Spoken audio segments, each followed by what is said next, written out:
porque o Ibope divulgou hoje, agora há pouco, a primeira pesquisa de intenção de voto para presidente no segundo turno. Nos votos válidos, a pesquisa mostra Jair Bolsonaro 18 pontos percentuais à frente de Fernando Haddad. Os votos válidos não levam em conta os brancos, nulos e o percentual de eleitores indecisos. O TSE usa os votos válidos para totalizar a eleição. Lembrando que o levantamento foi encomendado pela TV Globo e pelo jornal O Estado de São Paulo. A probabilidade de os resultados retratarem a realidade é de 95%, com margem de erro de 2 pontos percentuais. Para mais ou para menos, vamos aos números. Jair Bolsonaro, do PSL, aparece com 59%. Com a margem de erro, pode ter entre 57% e 61%. Fernando Haddad, do PT, tem 41%. Varia entre 39% e 43%. No estúdio, já temos Camarote, Cris Lobo, Valdo Cruz, para a gente poder comentar tudo isso que está acontecendo. A gente só vai ver antes os votos totais, que é quando o Ibope considera os eleitores indecisos, e os votos brancos e nulos. Vamos aos números. Jair Bolsonaro, do PSL, aparece com 52%. Com a margem de erro, pode ter entre 50% e 54%. Fernando Haddad, do PT, tem 37%. Oscila entre 35% e 39%. Brancos e nulos somam 9%. E 2% não souberam ou não responderam. O Ibope ouviu 2.506 eleitores entre sábado e ontem. A pesquisa foi registrada na Justiça Eleitoral. Como eu disse, nosso time de comentaristas já está aqui reunido para comentar a primeira pesquisa do Ibope aí na disputa à presidência de segundo turno. Vou começar, Cris Lobo, primeiras damas. O que você destaca aí desses primeiros votos válidos e totais? Essa pesquisa primeira do Ibope, né? Sim, boa noite a todos, meus colegas. Cecília. Olha, eu acho que a gente tem que destacar o início da propaganda eleitoral, que começou com a temperatura lá em cima, com troca de ataques entre os candidatos, muito forte, e isso não mudou as tendências do resultado da eleição no primeiro turno. Bolsonaro com uma larga vantagem na frente e Haddad atrás. Ou seja, a estratégia do PT de atacar e de tentar fazer o discurso em defesa da democracia, buscando apoios, isso não sensibilizou, não mudou muito o cenário em favor dele. Lembrando que a gente teve semana passada, dia 10, o Datafolha, que dava 16 pontos, o Ibope já dá 18, né, Val? O Datafolha tinha dado 58 a 42 nos votos válidos. Agora o Ibope dá 59 a 41, ou seja, sobe um ponto o Bolsonaro em relação ao Datafolha e cai um ponto Haddad em relação ao Datafolha. É aquilo que a gente fala, puxa de um lado, tira do outro. Puxa de um lado, vai para o outro. Ou seja, subiu de 16% para 18%. Eu acho que não teve nenhum grande fato novo. Só como a Cris disse, realmente foi o programa eleitoral. O Fernando Haddad ficou muito na defensiva na primeira semana da campanha, tendo que responder ataques ali de Jair Bolsonaro nas redes sociais. Não conseguiu ali formar aquela aliança do campo democrático, queria formar uma grande aliança para tentar mostrar que a candidatura dele iria além do PT, né? Abriu essa segunda semana ali do segundo turno, tentando ainda viabilizar essa aliança com o campo democrático, ainda não conseguiu, ou seja, conversando hoje com assessores de Fernando Haddad, eles disseram assim, faltou a geração de fatos novos que permitisse uma reação de Fernando Haddad. Isso não veio. Por outro lado, Jair Bolsonaro partiu para o ataque, mas ficou mais ou menos no mesmo local. A gente vai ver outros números que, de repente, mostrem algumas diferenças de uma pesquisa com a outra.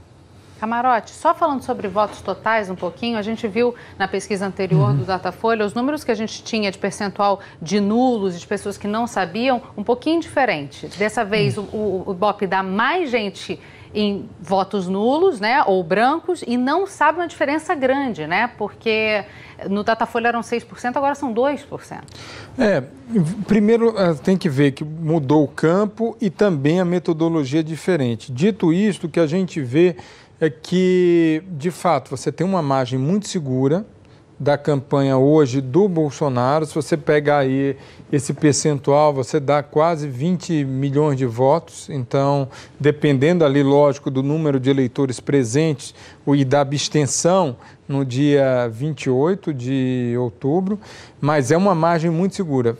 Fica cada vez mais difícil para o Haddad conseguir diminuir essa distância do Jair Bolsonaro. E mais do que isso, a gente está vendo o Valdo e a Cris falando, sem um fato novo.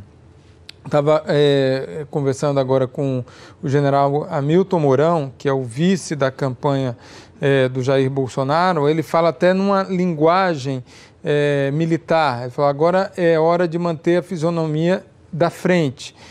O que é isso? Exatamente, é uma espécie de manter ali a linha de frente como está, ou seja, um congelamento da campanha. Então, é muito melhor agora, não precisa ter fatos novos na campanha do Bolsonaro, enquanto que na campanha do Haddad precisa ter uma revolução, e isso não está acontecendo.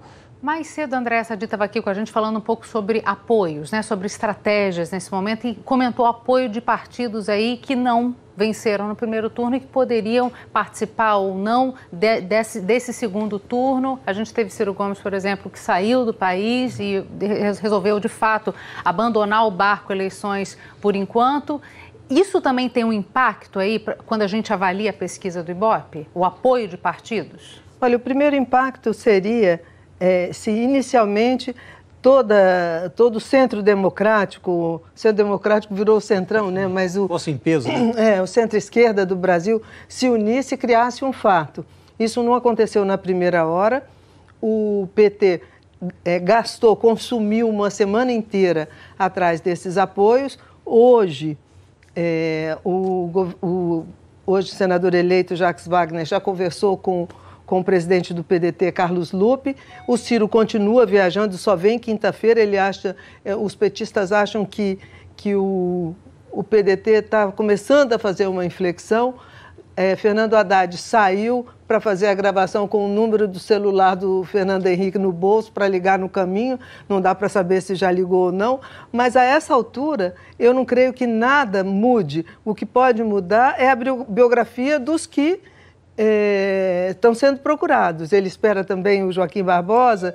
Então, porque o ataque a Bolsonaro por Fernando Haddad está de tal forma contundente que, e também na concepção que se estabeleceram as duas candidaturas, um é um candidato de direita, o outro é um candidato de esquerda, que quer se tornar um candidato de centro-esquerda, e então ninguém quer ficar desse campo político, ninguém quer ficar ao lado do Bolsonaro. Mas a rejeição ao PT é tão grande, que também nenhum deles se perfilou ali ao lado do candidato Haddad. Tem a questão, quando fala de apoio, que fala em apoio crítico. Né? Virou a palavra, o termo da moda, né? Pra muita gente falando, não, vai dar apoio, mas vai dar apoio crítico. Nesse apoio crítico, hoje o Fernando Haddad deu um pouquinho passo mais à frente, falando que é preciso reconhecer erros do passado. E isso que o Fernando Henrique está pedindo. Né? O PT precisa fazer uma autocrítica. O Fernando Henrique tem dito, olha, está até se reclamando de uma coação moral de setores do PT que estariam cobrando um apoio ao Fernando Haddad. Ele disse, olha, para eu fazer esse gesto, é preciso que o Partido dos Trabalhadores também faça um gesto de mudança no seu programa econômico. Esse é o problema do Haddad. O Haddad, para conseguir melhorar o seu posicionamento, ele tem que modificar toda a tônica ali da sua campanha do primeiro turno para o segundo turno. Terá ele autonomia para tal? Esse é o problema. E a gente estava até conversando, mesmo o PDT, Cecília, dando esse apoio crítico ao Partido dos Trabalhadores, ao Haddad, o que a gente vê é que os principais palanques desse segundo turno do PDT já estão com o Bolsonaro. Então, isso é um problema a mais. A gente estava aqui nominando agora há pouco Rio Grande do Norte, Rio Grande do Norte com o Carlos Eduardo Alves, que está apoiando já o Bolsonaro. O Amazonino Mendes, né, no Amazonas. Você tem o Valdez Góes, que também disputa a reeleição no Amapá. E eu acrescentaria o juiz Odilon lá no Mato Grosso do Sul, que é um candidato forte ao segundo turno contra o governador Zambuja. Então, é uma situação onde há palanque do PDT, de fato e concreto nesse segundo turno, esse palanque está com o Bolsonaro. Então, veja como é complicada, porque é o PDT real. Porque o Ciro não está fazendo campanha e quem poderia estar fazendo campanha está com o Bolsonaro.